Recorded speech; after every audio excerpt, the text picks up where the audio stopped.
Si cette histoire m'a bien appris quelque chose, c'est que l'avenir n'est jamais condamné à rester éternellement un enfer. En grandissant dans les favelas les plus dangereux et meurtriers du Brésil, étant condamné à vivre en fauteuil roulant à vie, il réussit par la puissance de son esprit à devenir l'un des plus grands champions de l'histoire de l'UFC en réalisant le record du plus grand nombre de finitions jamais établi depuis la création de la plus grande organisation de MMA au monde. En ayant affronté les plus grands, s'étant relevé de ses échecs maintes et maintes fois, il réussit à être aujourd'hui parmi les noms les plus populaires de l'UFC en marquant à jamais les fans de MMA par ses performances et son histoire. Voici le récit du combattant qui brisa le destin qu'on lui prédit en se battant pour sa vie. Voici l'histoire de l'homme surnommé Do Bronx, l'histoire de Charles Oliveira.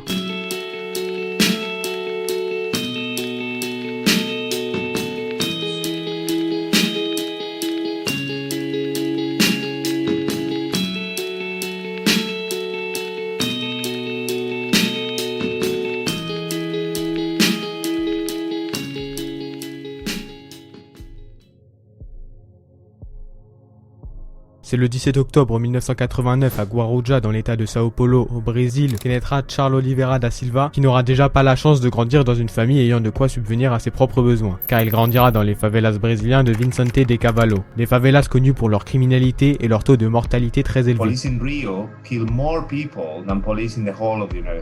Pour passer le temps étant donné qu'il ne sera évidemment pas scolarisé, il jouera au foot avec les enfants de son quartier et rêvera comme tous les enfants vivant dans la misère des favelas de devenir footballeur professionnel. Son rêve se verra rapidement réduit en cendres car à l'âge de 7 ans d'intenses douleurs se font alors ressentir dans tout le corps de Charles, lui causant alors des difficultés pour marcher et parfois même ne serait-ce que pour bouger ses jambes. On lui diagnostique alors un rhumatisme articulaire aigu en plus d'un souffle cardiaque qui affecte gravement sa cheville. Le médecin se voit alors contraint de devoir annoncer à ses parents qu'il est temps pour eux d'envisager le fait que le jeune Charles finisse par devenir paraplégique. Malgré tous ces freins, il est inenvisageable pour le jeune garçon de ne pas se battre contre le destin. Il fait alors le choix de s'initier au jiu-jitsu brésilien en suivant les leçons de l'un de ses voisins qu'il nommera Polo. Connaissant alors la situation de Charles, il fera l'honorable choix de lui offrir les leçons permettant alors au jeune brésilien d'y consacrer tout son temps lorsque ses soucis de santé le lui permettent. Grâce à sa famille très dévouée et solidaire qui travaillait jour et nuit, il put alors suivre les cours d'un professionnel plus expérimenté, Roger Coelho. 2 ans plus tard, Charles remporte son premier titre majeur en tant que ceinture blanche. Malheureusement, la même année, son voisin qui permit au jeune garçon d'apprendre le jiu-jitsu décéda dans une fusillade ne faisant que passer par là accidentellement.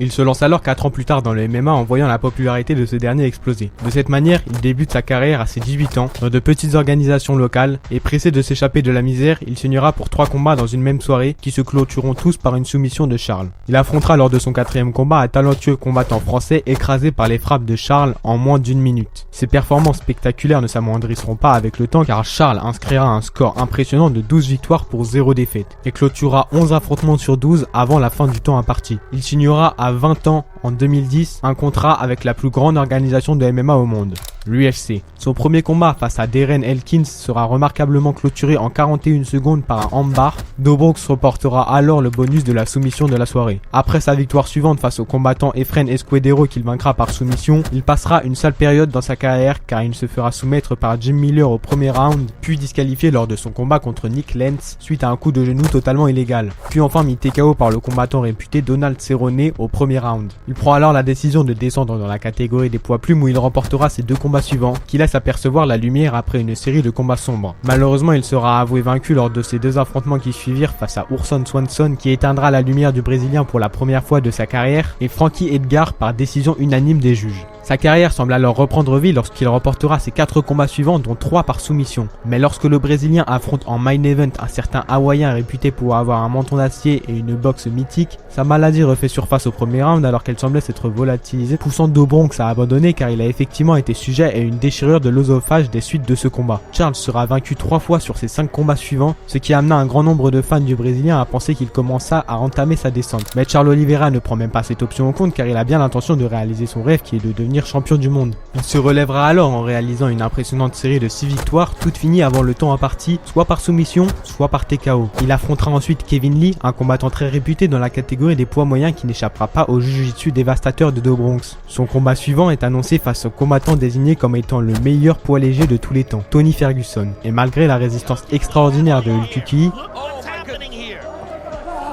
Oh, he's got him hurt. That's in deep. Oh my goodness. Oh my goodness. Oh my Oh my goodness.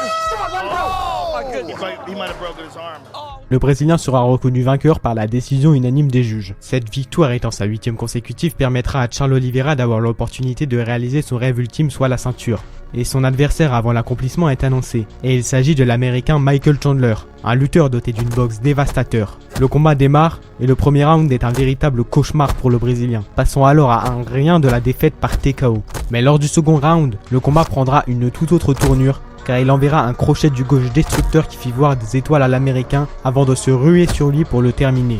Ainsi, le petit enfant des favelas condamné à vivre toute sa vie en fauteuil roulant prit sa revanche sur la vie en réussissant l'exploit d'être titré champion du monde de la catégorie des poids légers de l'UFC. Il affrontera pour sa première défense de titre la légende surnommée de Diamond, un boxeur aussi doté d'une ceinture noire de JJB, Dustin Poirier. Ainsi, lorsque le combat débute, The Diamond prend l'avantage en maintenant le Brésilien debout, empêchant alors Do Bronx de faire parler son JJB. Malgré ça, Charles réalisa un remarquable étranglement arrière qui fit taper The Diamond et inscrit alors la remarquable série de 11 victoires consécutives. Malheureusement, lorsqu'il devra affronter le redoutable combattant Justin Gaethje, il ne parviendra pas à être au poids et sera alors destitué de son titre, mais affrontera quand même The Highlight dans un combat qui marquera les esprits grâce à son impressionnante soumission au premier round. Il devra tout de même, pour récupérer sa ceinture, affronter Islam Makhachev, désigné par la plupart comme la relève de l'œil de l'aigle du Daghestan, Khabib Nurmagomedov. Lors de leur combat, Do Bronx se fera connecter à plusieurs reprises et finira par taper face au Dagestanais qui n'eut pas peur d'affronter Charles sur son terrain. Il fut alors destitué de son titre pour de bon. Son dernier combat a été contre Michael Chandler qu'il remportera par décision unanime des juges. Charles Do Bronx Oliveira da Silva est une légende à jamais. Il détient à ce jour le record du plus grand nombre de finitions, toutes catégories UFC confondues. Bien que la vie ne lui laissa presque aucune chance, il parvient grâce à son travail acharné et sa force de caractère à devenir champion du monde du MMA et à graver son nom parmi les légendes de ce sport.